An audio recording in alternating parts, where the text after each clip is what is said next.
Ma'am आप अपना नाम तो बता दीजिए। ये सुनकर अनिका ने बिना किसी भी हाव भाव से धीरे से कहा। अनिका गुलेरिया। कुणाल ये सुनकर दंग रह गया। आप अनिका गुलेरिया को ही पिक करने आए हो ना?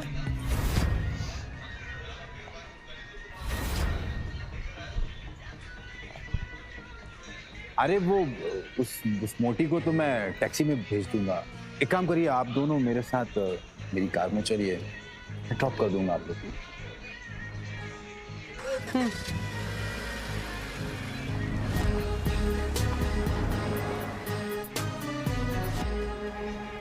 फटाफट इस टैक्सी के पीछे जाकर मैडम का पीछा कर, जाकर के देख मैडम किस होटल में रुकी। ध्यान रहे, हाँ? कोई भी तुझ पे शक ना करे। चल भाग, फटाफट भाग।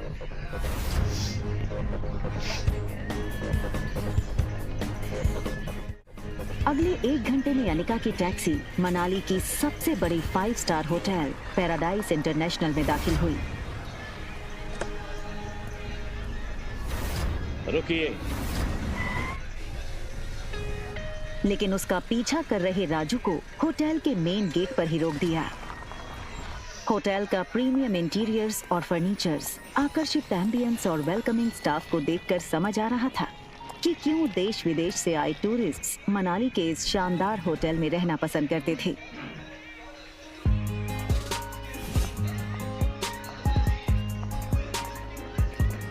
इस फ्लोर पे 2 ही रूम्स हैं। जी मैम, इस टॉप फ्लोर पे सिर्फ 2 ही लग्जरी अपार्टमेंट्स हैं। एक आपका और दूसरा हमारे होटल के मालिक रोहित मारवा सर का है। प्रेसिडेंशियल स्वीट एक काफी लग्जूरियस अपार्टमेंट था। ये प्रेसिडेंशियल स्वीट हर कोई अफोर्ड नहीं कर सकता था, मगर world famous neuro surgeon doctor Amrita उर्फ अनिका को इससे क्या फर्क पड़ने वाला था। तुम चेंज करो, मैं आ रही।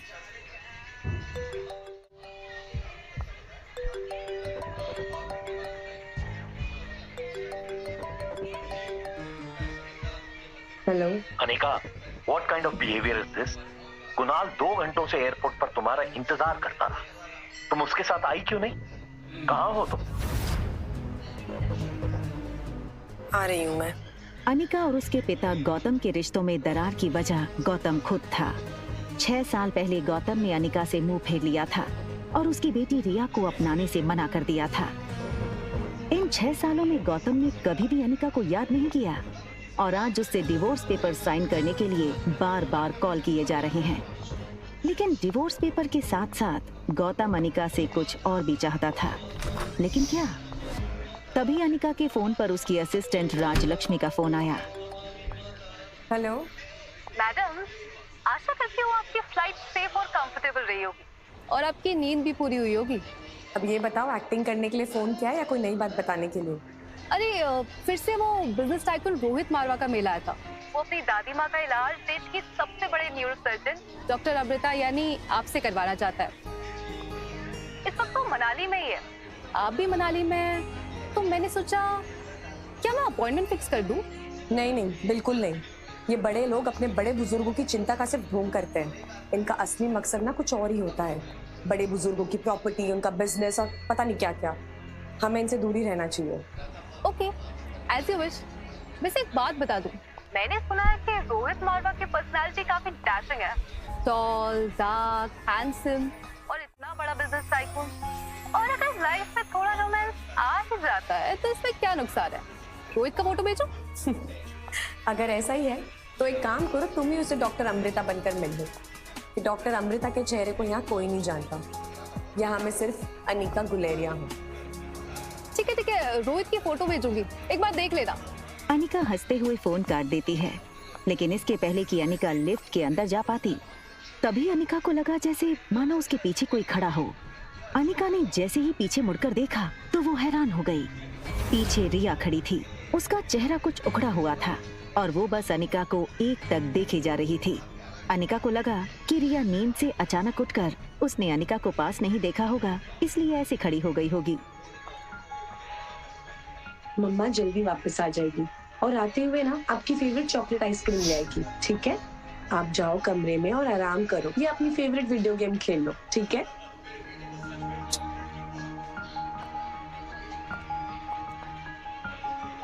Okay Mama loves you and she'll miss you a lot. बाहर जाने की जल्दी में अनिका एक बात भूल रही थी कि उसने अपने कमरे का दरवाजा बाहर से बंद किया था। फिर भी रिया रूम से बाहर कैसे आ गई थी? तभी एक टॉल और हैंडसम आदमी होटल के टॉप फ्लोर के कॉरिडोर में तेजी से चलता हुआ आता है। ये आदमी था मारवा इंडस्ट्रीज का सीईओ रोहित मारवा।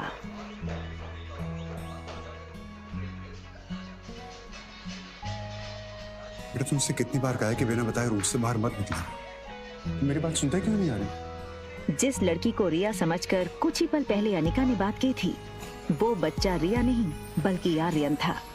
रोहित मारवा का इकलौता बेटा आर्यन, मारवा इंडस्ट्रीज का इकलौता वारिस।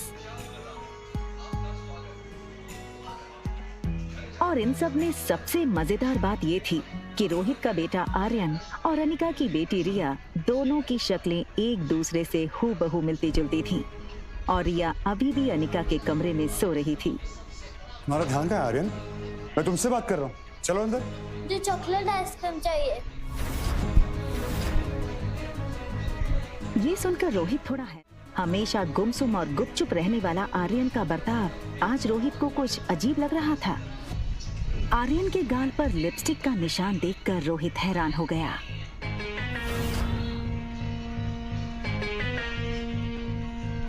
रोहित ने तुरंत सिक्योरिटी चीफ को फोन करके उसके रूम के बाहर का सीसीटीवी फुटेज तुरंत मंगवाया।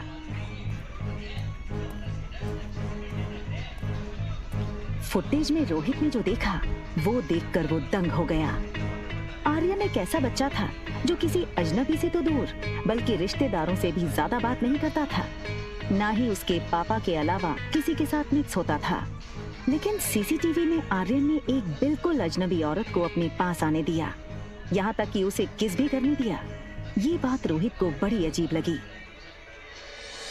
दूसरी तरफ अनिका गुलेरिया हाउस पहुंच गई थी। गुलेरिया हाउस उसका अपना घर। कामिनी यानी अनिका की सौतेली छोटी बहन, उसी के बर्थडे की पार्टी चल रही थी।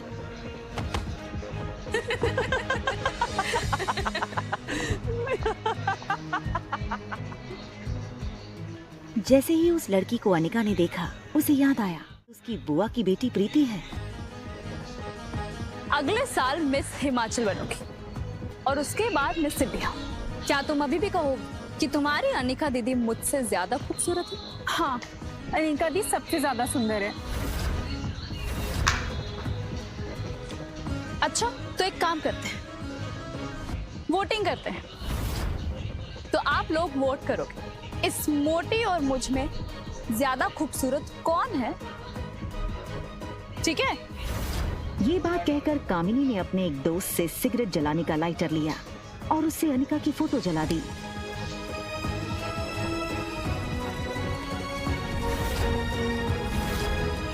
दूर खड़ी अनिका चुपचाप ये सब देख रही थी।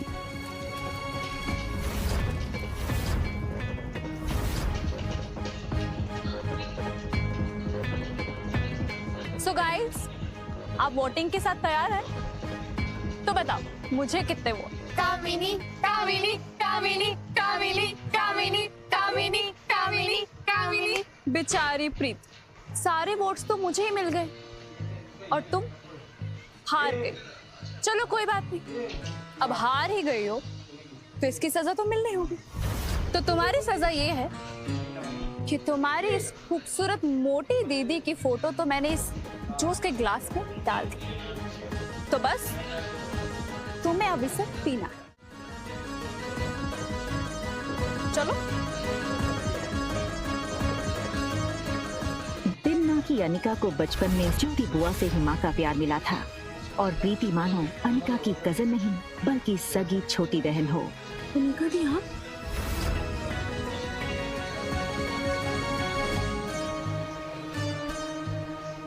हार और जीत का फैसला खेल खत्म होने के बाद होता है और खेल अभी खत्म नहीं हुआ है। अरे यार, ये अनिका इतनी खूबसूरत कैसे लग रही है? हाँ यार, किसी फिल्म की हीरोइन जैसे लगने लगी है। Oh my God, she looks so sexy. जीत किसकी हुई है ये तो पक्का हो गया है। तो अब जो सजा तय करी थी वो पूरी कर ली जाए। चलो पी लो।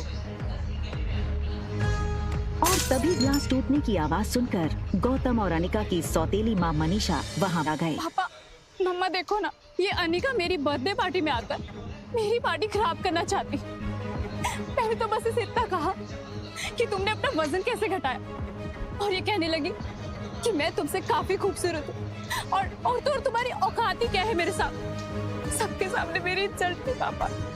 बस करो अनिका, बहुत तमाशा हो गया। एक डिवोर्स पेपर पे साइन करने के लिए और कितना नाटक करोगी तुम? हमारे साथ अंदर आओ, तुमसे कुछ जरूरी बात करनी है।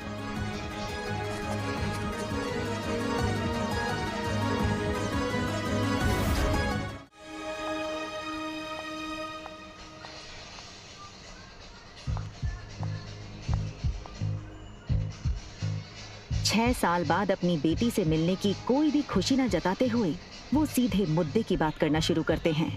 देखो अनिका, जो हो गया सो हो गया। हमें और परेशान करके तुम्हें क्या मिलेगा? तुम मेहरबानी करके इन 2 कागजात पर साइन कर।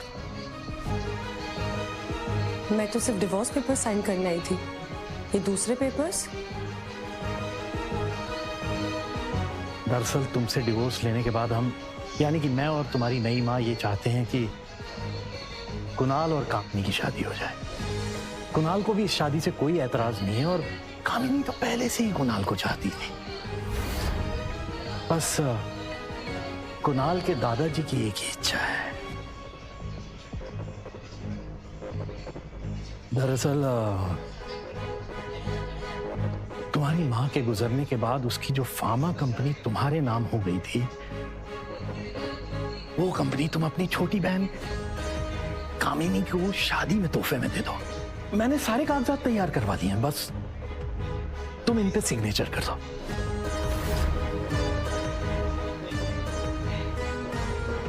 वो कभी कि डोगरा खानदान के साथ रिश्ता बनाए रखने के लिए उसके पापा इतना नीचे गिर सकते हैं।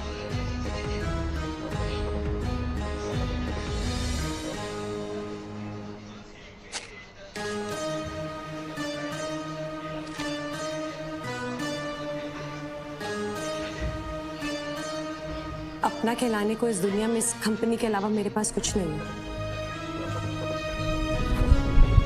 माफ कर दीजिएगा, लेकिन ये कंपनी मैं आपको नहीं दे सकती। क्यों हमें बर्बाद करने पे तुली अनिका? वैसे भी बिन ब्याही माँ बनकर जो समाज और तुमने हमारी इज्जत उछाली है, वो कुछ कम है क्या? जो अब अपनी बहन की जिंदगी बर्बाद करना चाहती हो तुम?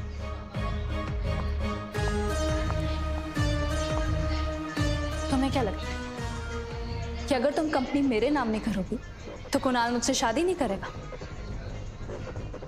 वह मैं तुम्हारा।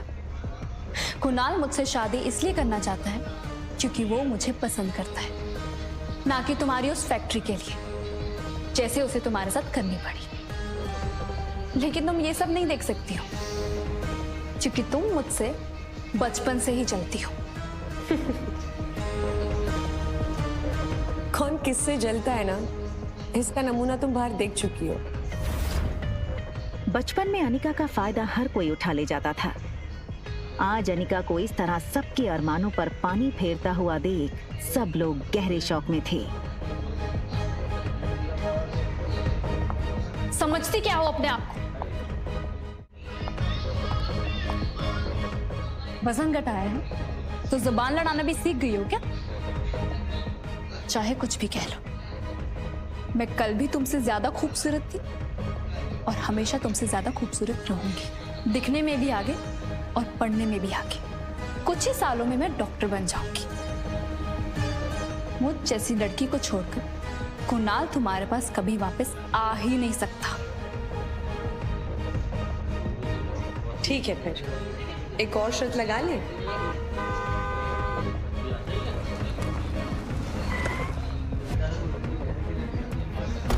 कहाँ गई ये मोटी? 2 घंटा इसने मुझे एयरपोर्ट पे वेट कराया। अनिका, कहाँ हो तुम? क्या कुणाल अनिका को देख लेगा?